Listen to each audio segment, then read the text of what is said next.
All right, we've all been there. Our phone runs out of battery, but we're nowhere near an outlet to get a quick charge. Well, the makers of the Green Lightning solar charger say you can use the power of the sun to power up your gadgets. Shane Kanicki puts it to the test. And does it work?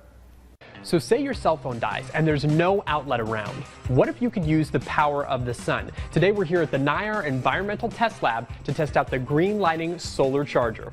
The Green Lightning Solar Power Bank is a mobile device charger that promises to use solar power to keep your devices going. The makers say it comes with a convenient suction cup mount and will be handy whether you're traveling or away from an outlet. You can pick one up for $29.99. But does it work? To find out, we got some help from Susie Bruffett with the NIAR Environmental Test Lab. Susie frequently runs various tests on electrical items at the lab, and today she's taking a look at the Green Lighting Solar Power Bank.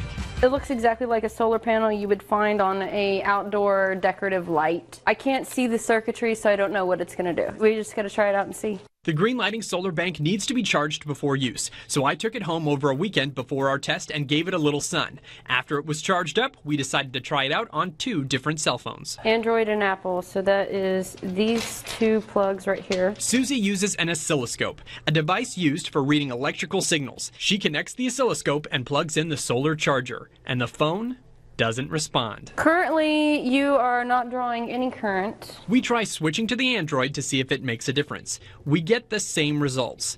That is until... Fixed it. I unplugged it and plugged it back in. That's #1 rule of all electronics. She gets the charger to work, but says we're only pulling about 30 milliamps of power. Or to put it more simply, it's going to slowly charge.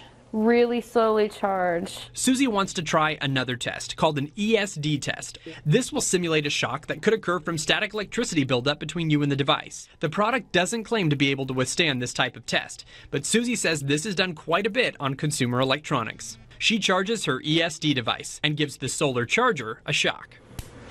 There you go. It immediately shuts the lights off, and a second shock stops our phones from charging altogether. It did actually start charging both devices at once, so that's good. It'll charge multiple devices at once. It wasn't charging very fast. It would take quite a long time to charge a dead cell phone. Susie, we got to ask you, does it work? So it didn't survive a normal ESD shock. I would say it does work. Be very careful with it. For Does It Work, I'm Shane Kanicki.